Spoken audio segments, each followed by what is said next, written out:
Hello, and welcome to the English mini lesson. Some of you may be watching on YouTube, some of you may be listening on a podcast, and some of you may be subscribed to my Substack. Whichever way you got here, I'm happy that you're here. Three quick housekeeping items we will go over each time. Number one, be prepared.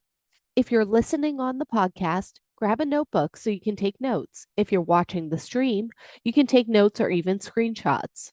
Number two, pay attention. These mini lessons are meant to be just that, mini. They're not long and drawn out, so put the other devices away and pay attention to the lesson we are about to go over. If you are a paid subscriber to the Substack, you can ask any questions about today's lesson in the chat and submit your review answers in there as well. Number three, this is quite possibly the most important message. You're the captain of your own learning.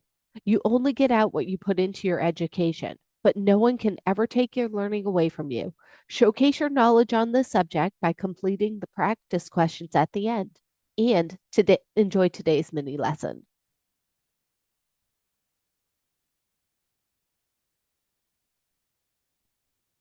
Today, we're going to be discussing the power of active listening.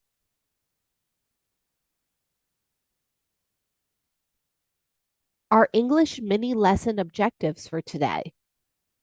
Today, there will not be many slides. We're going to be exploring the act and the art of active listening.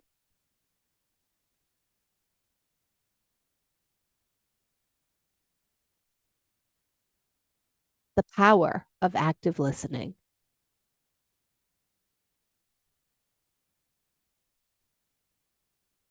Hi, my name is Aaron.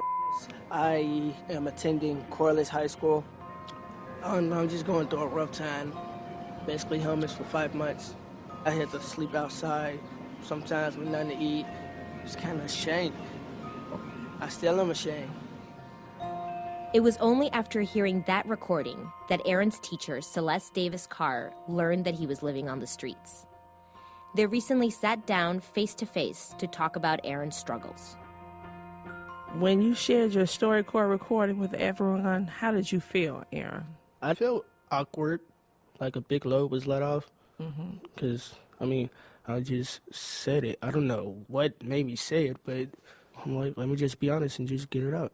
I was scared because I felt helpless. I didn't know what to do. But at the same time, I felt I had an obligation to try my best to help you. Yeah, I didn't even know you actually listened to that one. I listened to all of them, Aaron. Yeah, I didn't really think that I would ever tell a teacher, but it makes me know that you're special because you care. Like, you talk to me and you make sure that I'm cool. Because sometimes kids were bullying me, call me a freak of nature, throwing chairs, throwing glass and stuff at me. I've had to deal with some bullying issues when I was in school, but not to the extent that you have. I was always picked on because I was a tomboy. You seem pretty cool. I didn't think no one would mess with you. So overall, how do you feel? You have more friends this year? Yes, I have more friends this year. So it's better than last year. Yeah, I'm in a foster home now. Been since October. Do you feel different living in a foster home? It's good, actually. I feel comfortable where I am now. It kind of feels like home. So can I tell you one thing that I really admire about you, Aaron? Because I've never told you. Do you know that how strong you are?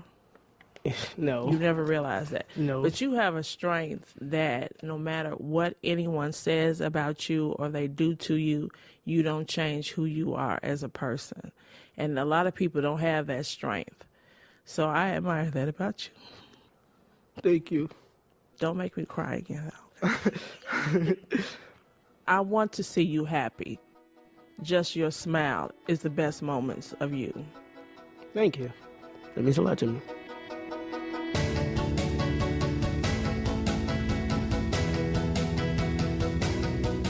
That's Aaron with his teacher, Celeste Davis Carr, in Chicago.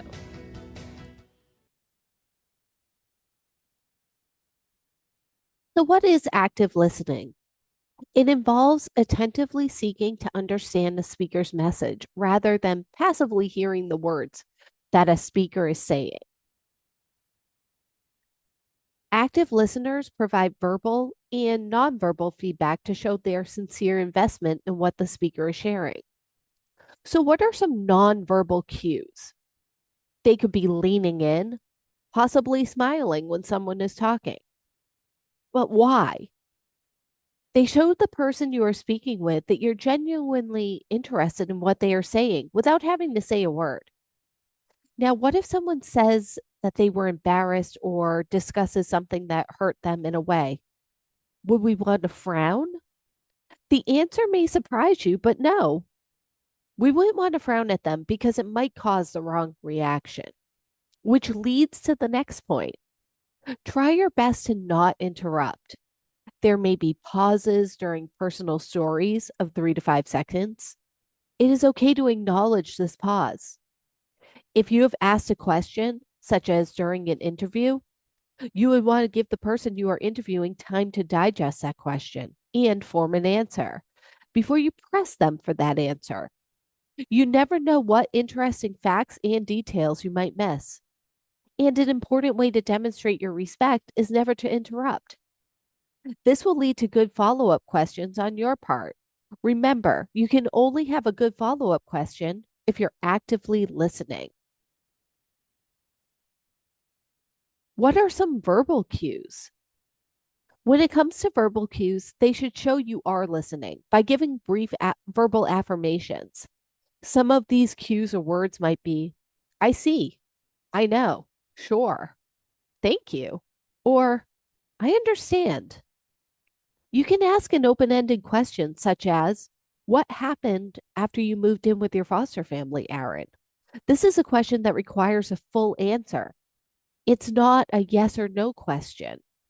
You can ask specific questions to seek clarification, such as, Aaron, do you feel your anxiety levels have gone down since moving into a foster home? You can also wait, yes, wait, to give or disclose your opinion.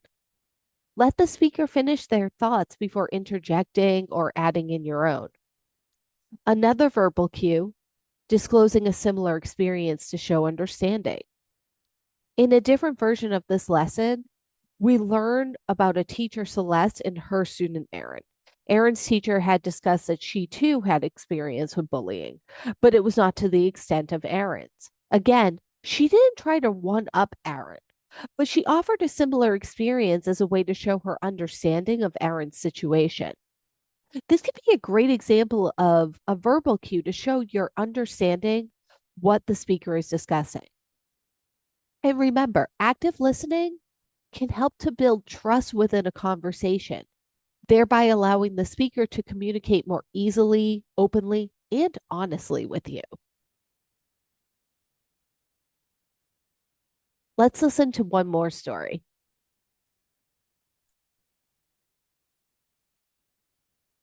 At StoryCorps, interviews with children can be challenging, but 6-year-old Jerry Morrison isn't your average kid.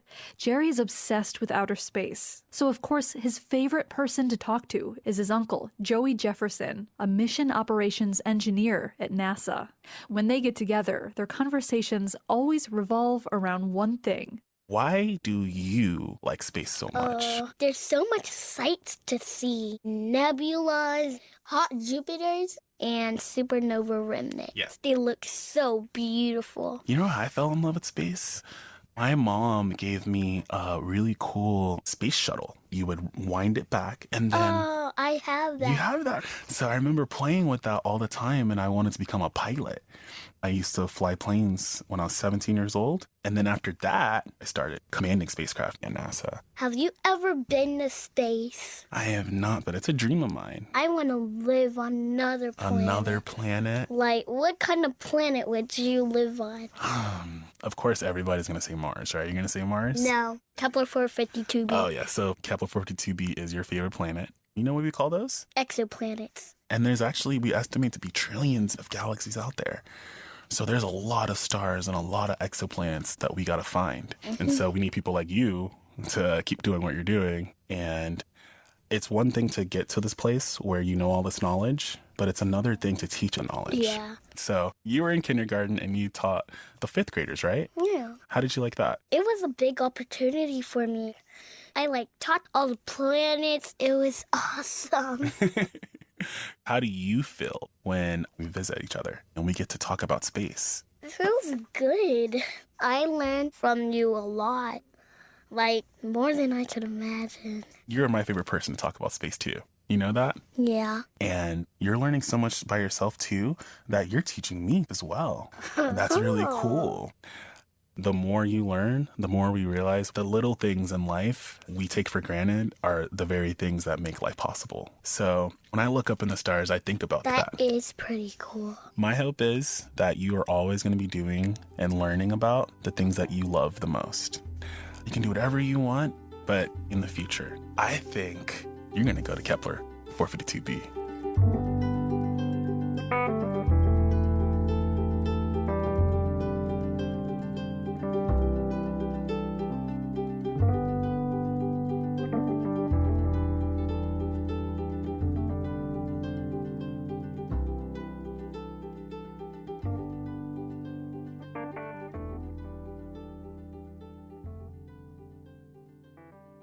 And a special thanks to StoryCorps, which can be heard on NPR for both of our active listening stories today.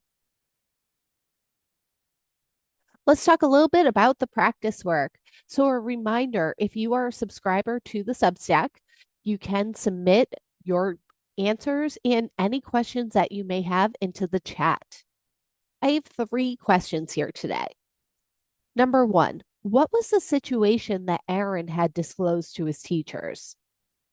Number 2, why do you think it was important to Aaron that his teacher Celeste listened to him and his story? How do you know? Number 3, what does Aaron's teacher say are the best moments of him? I hope you enjoyed today's English mini lesson. See you next week.